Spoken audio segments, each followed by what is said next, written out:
Educator. आज हम करेंगे सीक्वेंस एंड सीरीज़ की सेकंड क्लास। मतलब इसमें हम ज्योमेट्रिक प्रोग्रेशन करेंगे। पहले हमने अर्थमेटिक प्रोग्रेशन किया था, अर्थमेटिक मीन्स किया था। अब हम ज्योमेट्रिक प्रोग्रेशन को करेंगे। ठीक है, इसको हम डिटेल में करेंगे। ये बहुत डिटेल्ड टॉपिक है, काफ़ी लेंथी टॉपिक है ये ज्योमेट्रिक प्रोग्रेशन। ठीक है, इसको हम कर लेते हैं। ज्योमेट्रिक प्रोग्रेशन होता क्या है पहले तो हम देखते हैं। ज्योमेट्रिक इसमें ना हम जैसे पहले हमने कॉमन डिफरेंस लिया था, हम जो कॉमन डिफरेंस लेकर के चलते थे तो उसमें एडिशन होती थी। ठीक है, कि कुछ ऐड हो करके मतलब अगला नंबर आता था। पहले नंबर से में कुछ ऐड करो तो अगला नंबर आता था, वो कॉमन डिफरेंस होता था। ठीक है, और इसमें क्या होता है ज्योमेट्रिक प्रोग्रेशन में एक ऐसी क्वांटिटी होती है, कांस्टेंट क्वांटिटी होती है, जिसको हम क्या कहते हैं, रेशो। मतलब ये मल्टीपल में लिया जाता है। जो इसको मल्टीपल मतलब कॉमन मल्टीपल होता है, जो कि एक कांस्टेंट मल्टीपल होता है, कांस्टेंट क्वांटिटी होती है वो। मतलब वो उसको हम रेशो कह देते हैं।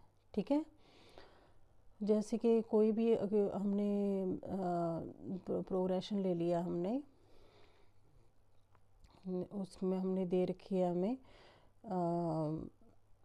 सीरीज़ दे रखी है कोई भी, उसमें हम देखें तो कॉमन रेशो अगर सेम आ रही है, सारी रेशो सेम आ रही है, सेकंड नंबर को फर्स्ट नंबर से डिवाइड करके, मतलब जो प्रोसीडिंग नंबर है उसको पहले नंबर में से डिवाइड करके जो है हमारा रेशो निकल जाती है। ठीक है, हमारी रेशो निकलती है। अब हम देख लेते हैं, अब हम पढ़ लेते हैं। जैसे कि ज्योमेट्रिक प्रोग्रेशन दे रखा है यहाँ पे। Geometric progression A sequence of non zero number is called a geometric progression. Non zero numbers का सीक्वेंस जो कि दे रखा है हमें, उसको क्या कहा जाता है, ज्योमेट्रिक प्रोग्रेशन कहा जाता है। जैसे यहाँ पे दिया हुआ है, if the ratio of the term and the term proceeding to it is always a constant quantity. मतलब वो कांस्टेंट क्वांटिटी आ रही है, अगर रेशो हम डिवाइड कर रहे हैं तो वो कांस्टेंट आ रही है। ठीक है, जैसे यहाँ पे 2 मल्टीप्लाई बाई 3, मतलब 6 से अगर 2 को डिवाइड करेंगे तो 3 आएगा। ठीक है, 18 से 6 को डिवाइड करेंगे तो 3 आएगा। 54 और 18 को डिवाइड करेंगे तो 3 आएगा। मतलब ये कॉमन रेशो निकल रही है यहाँ पे। ठीक है, ये कॉमन रेशो आ रही है। इसको क्या कहा जाता है, आर से करा जाता है कि ये आर से हम डोनेट करते हैं, डिनोटेड बाय आर। और इसको हम रेशो को कैसे निकालते कैसे हैं, A2 बाय A1 यहाँ पे दे रखा है, A2 by A1, A3 by A2, A4 by A3, A5 by A4 and AN upon AN minus 1। मतलब जो अगला नंबर होगा उसको पिछले नंबर से हम डिवाइड करेंगे। ठीक है, जैसे 6 को हमने 2 से डिवाइड किया। ठीक है, 18 को हमने 6 से डिवाइड किया, उससे क्या होती है, कॉमन रेशो निकल जाती है हमारी। सारी रेशो क्या होती है, कॉमन ही आती है। ठीक है, जनरल टर्म का फॉर्मूला क्या है, जनरल टर्म ऑफ जीपी, उसको भी हम देख लेंगे। फर्स्ट टर्म जो क्या होती है वो ए से हम कहते हैं कि फर्स्ट टर्म, जैसे एपी में हम ए कहते थे, तो फर्स्ट टर्म यहाँ पे क्या होती है, ए होती है। ठीक है, और कॉमन रेशो कॉमन रेशो को क्या कहा जाता है, आर। ठीक है ना, अब देखो, A R, A R square, A R Q, A R 4। मतलब ऐसे ए से ए के साथ हम आर को मल्टीप्लाई करते जाते हैं आगे।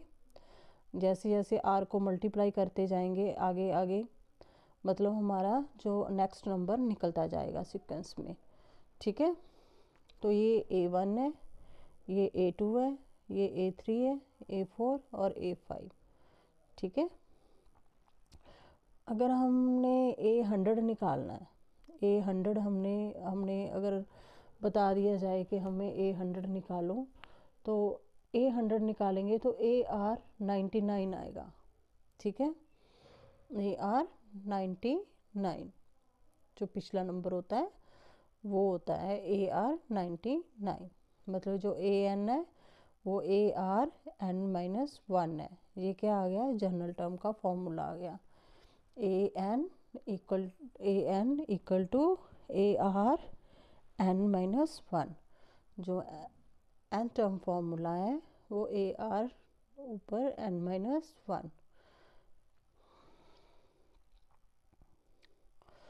Find the 9th term and the general term, जैसे nth term of the progression. ये हमने निकालना है, ये क्वेश्चन दे रखा है, इसको निकालना है। यहाँ पे दिया हुआ है 1/4 -1/2 1 एंड -2। ठीक है, ये हमें प्रोग्रेशन दे रखा है। इसमें से प्रोग्रेशन में से हमने क्या करना है, हमने एक तो 9th टर्म निकालनी है। 9th टर्म क्या होगी, AR/AR8। ठीक है, AR⁸8। और nth का आपको फॉर्मूला पता ही है, AR(n-1). ठीक है, तो पहले हम देख लेंगे A2/A1, A3/A2, A4/A2। अगर हम ऐसे करके देखते हैं क्या ये प्रोग्रेशन ज्योमेट्रिक प्रोग्रेशन है, ये पहले देखना है आपने कि AP है कि GP है। ठीक है, फिर आपने निकालनी है nth टर्म और आपने 9th टर्म जो है फिर निकालनी है। ये भी नहीं ना पता कि वहाँ पे ज्योमेट्रिक प्रोग्रेशन दे रखा है कि अर्थमेटिक प्रोग्रेशन दे रखा है। आपको पहले उसका देखना पड़ेगा, डिवाइड करके देखना पड़ेगा कि कॉमन रेशियो निकल रही है कि कॉमन डिफरेंस निकल रहा है इसका। ठीक है, अब यहाँ पे A2/A1, A3/A2, A4/A3, ये हम ऐसे करके हम यहाँ से निकाल लेंगे। यहाँ से ये निकल जाएगा, वेट ए मिनट, यहाँ पे जो कॉमन रेशियो आ रही है वो -2 आ रही है। -2 ये कॉमन रेशियो आ रही है। ठीक है, इस प्रोग्रेशन की कॉमन रेशियो क्या आ रही है, -2। दिस इज सो, फिर इसलिए अगर इसकी रेशियो सेम आ रही है तो ये क्या है, ये एक GP है, ये ज्योमेट्रिक प्रोग्रेशन है। ठीक है, अभी यहाँ पे हम देख लेते हैं आगे। हमें पता है A की वैल्यू हमारी 1/4 है। A की वैल्यू हमारी क्या है, 1/4 है। और हमें जो कॉमन रेशियो थी वो कॉमन रेशियो भी हमें पता लगी कि -2 है। ठीक है, कॉमन रेशियो -2 है और A की वैल्यू 1/4 है। अब हमें पता है कि A9 जो होता है वो किसके बराबर होता है, वो AR8 के बराबर होता है। ठीक है, और AN जो होता है AR(n-1) के बराबर होता है। ये nth टर्म फॉर्मूला है। और यहाँ पे A9 जो दिया हुआ है वो AR8 है, तो उसमें हम वैल्यू पुट कर देंगे, R की वैल्यू पुट कर देंगे और A की वैल्यू पुट कर देंगे। ये हमारा मल्टीप्लाई हो करके, अगर 2 को हमने 8 टाइम मल्टीप्लाई करेंगे तो 256/4 आ जाएगा, 256/4। ठीक है, और यहाँ से A9 की वैल्यू निकल जाएगी 64।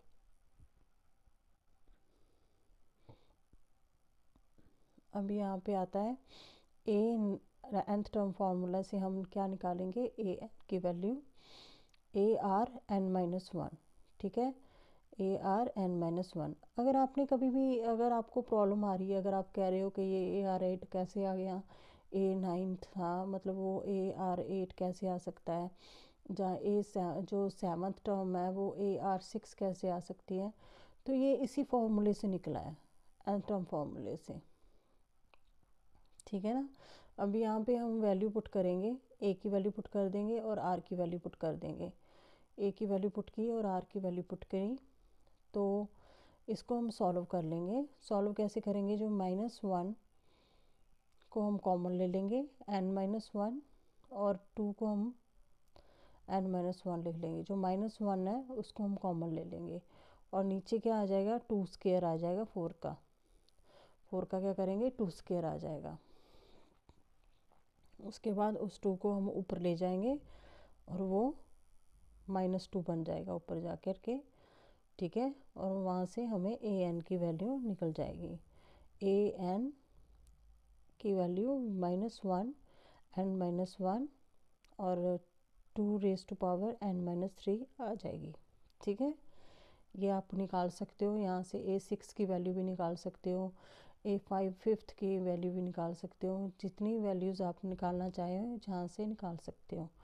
ठीक है, आपको अगर फॉर्मूला पता है AR⁻n−1 तो आप वैल्यूज़ निकाल सकते हो। अगर आपको A की वैल्यू पता है, अगर आपको रेशो की वैल्यू पता है।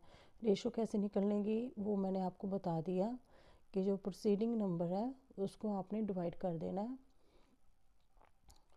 जो पहले नंबर से उसको डिवाइड कर देना है। जब डिवाइड करोगे तो रेशो कॉमन आएगी, जो कॉमन रेशो आएगी वही हमारी आर की वैल्यू है। ठीक है, अब क्वेश्चन दे रखा है आगे, उसको भी हम देख लेते हैं। द फोर्थ टर्म निकालनी है हमने, सेवन्थ टर्म निकालनी है और लास्ट टर्म निकालनी है।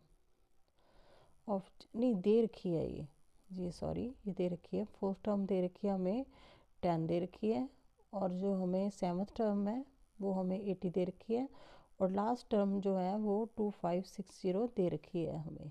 ठीक है, लास्ट टर्म का फॉर्मूला तो पता है ARn-1। ठीक है ना, nth टर्म को ही कहते हैं लास्ट टर्म, तो ये ARn-1 ये तो पता ही है आपको। ठीक है, और इसमें हमें A4 दे रखा है। हमें यहाँ से क्या निकालना है, पहले तो फर्स्ट टर्म निकालेंगे, A की वैल्यू निकालेंगे और हम रेशो की वैल्यू निकालेंगे। वो कैसे निकलेगी उसको हम पहले तो A4 = 10 दे रखा है और A7 = 80 दे रखा है। तो AR⁻³ = 10। ठीक है, AR⁻6 = 80। ठीक है, इन दोनों को हम डिवाइड कर देंगे। दोनों को हम डिवाइड करेंगे तो क्या आएगा, AR³/R/6 = 1/8। अगर इसको उल्टा कर देंगे तो ये 8 के इक्वल आ जाएगा, और इसको कटा के R³ किसके बराबर आ जाएगा, 8 के बराबर आ जाएगा, और यहाँ से R की वैल्यू कितनी आ जाएगी, 2 आ जाएगी। यहाँ से R की वैल्यू क्या आ जाएगी, 2 आ जाएगी। ठीक है, यहाँ पे R की वैल्यू लिख लेंगे, वो कितनी है, 2।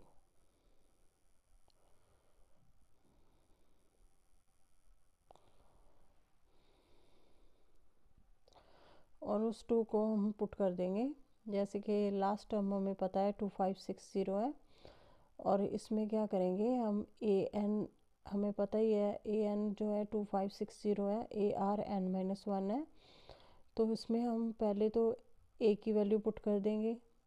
ठीक है, A की वैल्यू कैसे निकलेगी, A की वैल्यू भी हम निकाल लेते हैं। R की वैल्यू कितनी आ गई, यहाँ पे R की वैल्यू आ गई 2।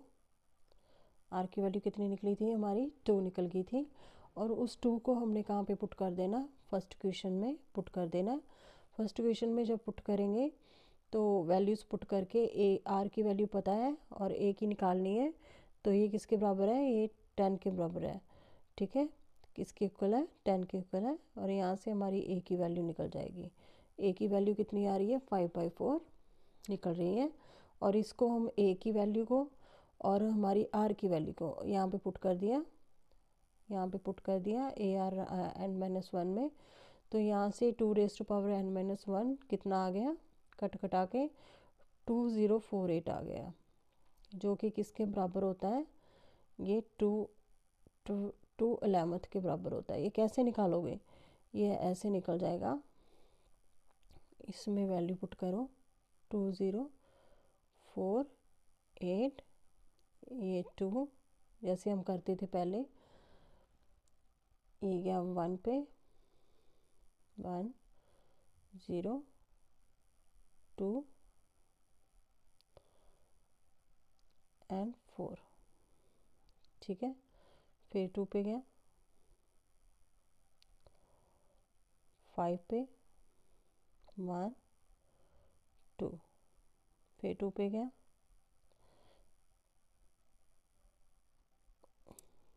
2 5 1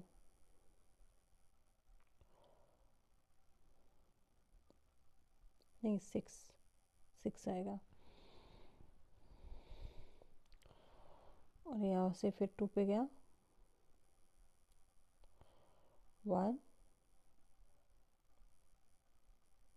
2 8।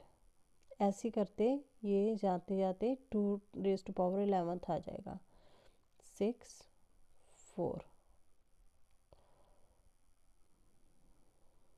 3 2।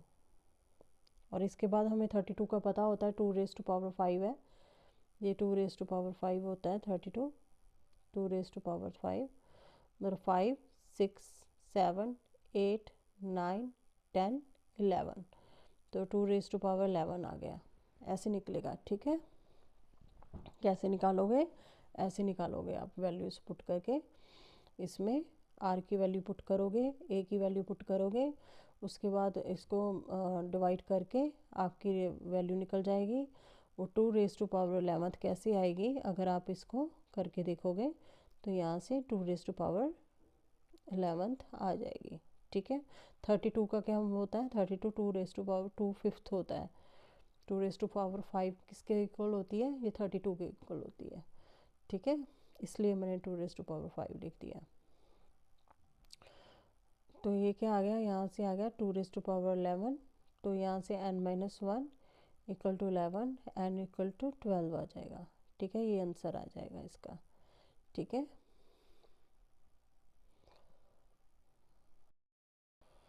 अभी यहाँ पे दे रखा है नेक्स्ट क्वेश्चन, जो कि क्या दे रखा है उसको भी देख लेते हैं। Which term of the GP 2832 is equal to 1310727। ठीक है, 72 है, सॉरी यहाँ पे 72 है, यहाँ पे ये कुछ भी नहीं है आगे, 72 है, 1310727।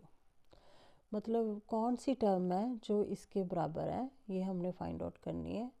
और यहाँ पे हमें ए की वैल्यू पता लग जाएगी, ए की वैल्यू हमें पता लग गई, और रेशो की वैल्यू हम निकाल लेंगे 8/2, तो क्या आ गई 4 आ गई। और इसको हम nth टर्म मान लेते हैं, लेट इसको क्या करना है, nth टर्म मान लेना है। तो AR(n-1) इक्वल टू इसके बराबर हम लिख देंगे, और इसमें हम वैल्यू पुट कर देंगे, ए की वैल्यू पुट कर देंगे और आर की वैल्यू पुट कर देंगे। ठीक है, और इसको हम डिवाइड करके लिख लेते हैं, तो कितना आ जाएगा 65536 4n, तो 4n-1 इक्वल टू 4⁸8, कितना आ रहा है 4⁸8 आ रहा है। ठीक है, ये ऐसे निकल जाएगा, जैसे मैंने अभी आपको बताया था कि 2⁻11 कैसे आती है, ये ऐसे निकलेगा। ठीक है, तो 4⁸8 आ जाएगा, और n-1 इक्वल टू 8, और n की वैल्यू कितनी आ जाएगी 9 आ जाएगी। ठीक है, और यहाँ से हम an की वैल्यू कितनी आ जाएगी, an क्या है, ये जो n की वैल्यू अगर 9th आ गई, तो इसका मतलब जो 9th वैल्यू है वो क्या है, वो इतनी है। ठीक है,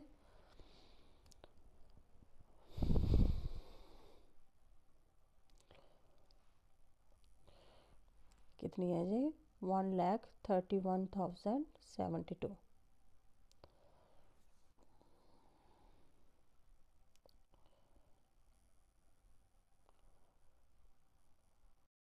नेक्स्ट क्वेश्चन क्या है उसको भी हम देख लेंगे। The first term of a GP is 1। First term क्या है, ए की वैल्यू हमें दे रखी है, अब वो 1 दे रखी है। The sum of third and fifth term is 90। Third और फिफ्थ टर्म का सम कितना दे रखा है, हमें 90 दे रखा है, 90। Find the common ratio of GP।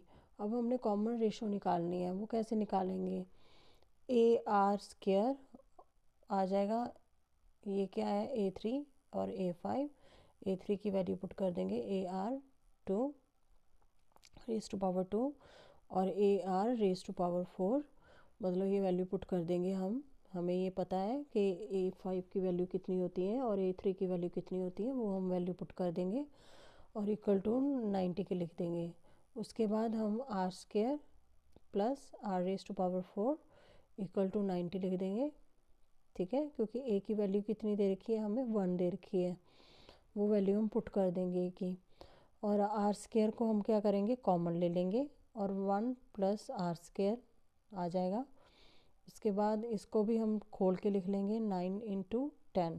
ठीक है, 90 को क्या लिख लेंगे, आर स्क्वायर की वैल्यू कितनी आ जाएगी, और इसको हम ऐसे लिख सकते हैं ना, इसको हम 9 को लिख सकते हैं ना 3 रेज पावर 3 स्क्वायर लिख सकते हैं और 1 प्लस 3 स्क्वायर लिख सकते हैं। ठीक है, लिख सकते हैं ना हम। तो ये वैल्यू हम लिख देंगे, तो आर की वैल्यू कितनी आ जाएगी, आर की वैल्यू 3 आ जाएगी यहाँ से। ठीक है।